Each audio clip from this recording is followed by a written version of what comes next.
A German and a Russian walk into a bar and, ooh, it's not good. Welcome to Top 10 Evil People in History We Can Never Forget. Number 10, Dracula. The man, the myth, the legend, Vlad the Impaler. This dude was so down bad, he was the inspiration for Dracula.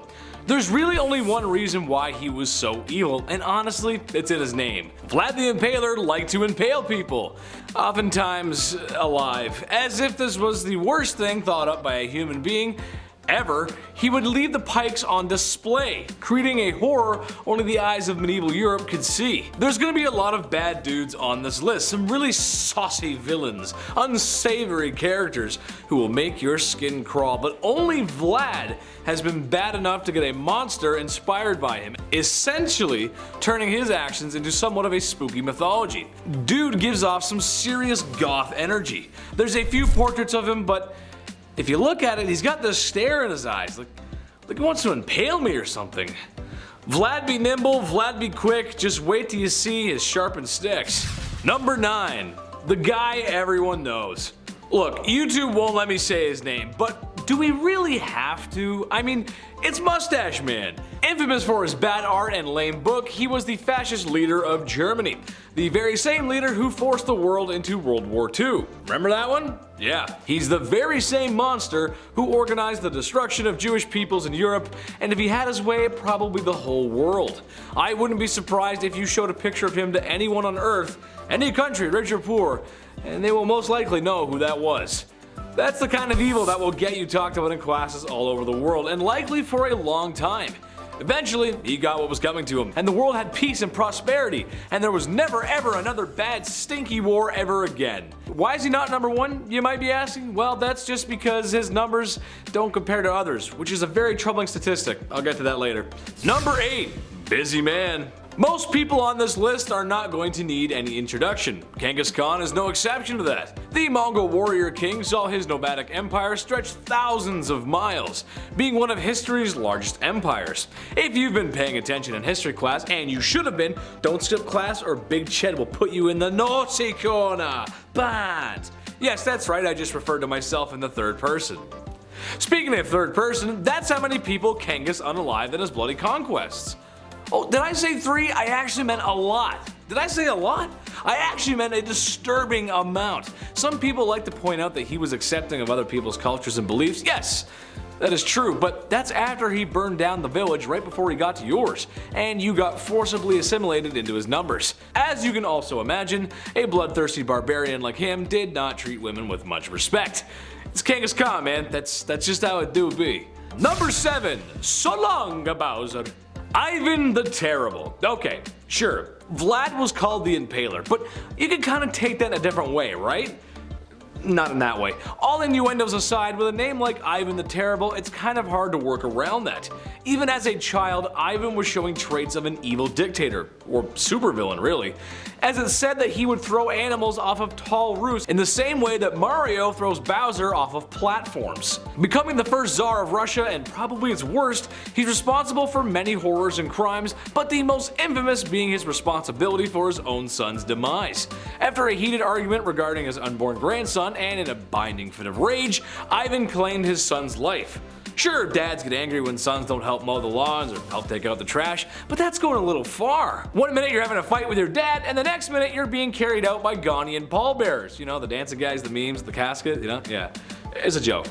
Number 6, the Mad Doctor. I love doctors. Shout out to the people working in the medical field right now. I appreciate you. I couldn't even imagine the horror that is medical school though. We all know my track record for reading, and hours upon hours of studying would just be bad for my health. I gotta squeeze more video game time in there, it's just how I work, man. However, one doctor I would not want to cross is Dr. Henry Howard Holmes. He is most likely the inspiration for a lot of horror movies. A serial unaliver. Said to have been performing surgeries on animals at a young age, which, again, doing some freaky deaky stuff to animals as a kid is like the red flag of red flags. It's like the only red flag. If that wasn't enough, he used to steal cadavers from the university he was studying at and doing all kinds of not nice things to them, naughty, bad. Having a clear obsession with medical practices and anatomy probably was helpful in disposing of his victims. And like something from Tales of the Crypt Keeper, that's exactly what he did. He constructed a large house, or building really, with trap doors, secret tunnels, and a lot of rooms. A basement where he could dispose of his victims. He would later then open this house of horrors up as a hotel where unknowing people would come to meet their doom. Yes, Tales of the Crypt Keeper. Come check in to the Hotel of Doom. Number 5. Bad Comrade. Joseph Stalin was the leader of the Soviet Union for probably too long. A man who worked his way up the political chain until General Secretary meant leader, which, if you look it up, it's kind of crazy. That itself is a crazy story. He's responsible for a great loss of life. It is estimated in the range of 40 million people. Ooh, yikes. Most spooky evil dudes usually go after an enemy, to someone they consider to not be part of them. He did do this, but a lot of his own people sadly met their ends from the Red Menace too. Organized and deliberate purges of people and famines to starve people. It's safe to say he is and was and always will be one of the worst humans to ever walk the face of the earth. To put it in perspective, Stalin's son was a soldier in World War II, and after being captured by German forces, the Germans thought they had one on the boss. Heck, this was a get out of jail free card, right? Well, when a prisoner trade was proposed by the Germans, Stalin laughed at only how an evil communist could, and denied the trade. His son would later perish in a POW camp shortly after. What a monster. You think you trade with me? Keep them, I don't want. Number 4. Fine white powder. Oh, to be in Miami in the mid-1980s. If I had one wish, it would be to spend a summer night in the neon-soaked beaches of Miami under strict laws enforced by a president who didn't know what was going on right underneath his nose. If you were around back then you probably got to experience something like that. Or at least in my fever dreams. I hope so. But as much as I'd like to be Tony Montana with all that sugar on his desk, I know it's bad for my health. Speaking of bad for your health, Pablo Escobar.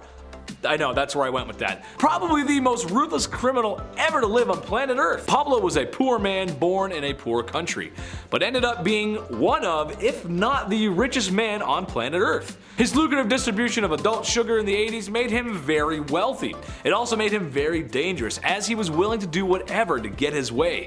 Extortion, bribing, bombing, just about anything you can think of. Oh yeah, he was one bad dude. He had so much money that he had to bury it all over Colombia. Every once in a while, some of his buried treasure pops up. And as much as I want a quick million in US cash, I'll just put it back where it came from. Oh, Dios mío, lo siento, Pablo. Number 3. Al Capone. Another ruthless criminal, and honestly, Capone walked so gangsters like Pablo could run. Part of the ruthless Italian mafia that was the outfit, Capone worked his way through the ranks during 1920s Prohibition America, earning millions in his time where really just $100 could stretch a long way. Capone is noted for his violent behavior throughout his life and the many accidents he caused directly or indirectly. Prohibition and the Depression were hard times for a lot of folks in America. However, the media and the people of Chicago at first always wanted to see what the lavish gangster was up to, as his criminal life became somewhat publicized. Most likely due to his wealth. The dude was rich. He eventually would get arrested and sent to Alcatraz, which was probably the worst prison in America, or the best Call of Duty Zombies map, depending on how you look at things. I look at things through a Call of Duty way, so Number 2, Gavrilo Princip. That might not be a name that you're familiar with, but it was the man who unalived Franz Ferdinand, which started World War I, which caused World War II, which caused the Cold War, which caused the collapse of Soviet Russia, and it's why you live in a post-war globalist world with markets developing rapidly in the cyber world. Except maybe the whole thing in Ukraine, watch out for that. Kinda crazy to think how all that could come from one wrong turn and a guy seizing an opportunity. But this also means he's kind of responsible, in a way, for all the bad stuff that happened in those times as well. So maybe don't seize the day, I'm not sure. Just don't be ruthless criminals, guys. Watch our videos instead. Although I could blame them for failing my math test in high school. Yeah, we'll go with that. Number 1, Mao Zedong. I'd like to come out here and tell you all about the chairman of China, but that simply is just too hot for TV, and if it's too hot for TV, it's too hot for YouTube. Basically, he was the dictator of communist China and is responsible for many lives lost. It's estimated to be somewhere in the range of 60 to 80 million people. Whoa! Dude was down bad, the definition of down bad, and although many were told to adore him, there's still a great many people who remember the terrible things he's done. From Beijing to Hong Kong, there's not a person around who doesn't know who he is. If being a no good, rotten person was an Olympic sport, he would have gold medals coming out of his ears. That's gonna wrap it up for me today, folks. Make sure to like, comment, and subscribe here at Bumblebee, and if you too want to be remembered as a good person, then check out my socials linked down below. I've been your host, Big Ched, and stay sweet, my little honeybees. Blah, blah, blah. Classic. Capone worked his way through the ranks during the 1920s Prohibition era. Sorry.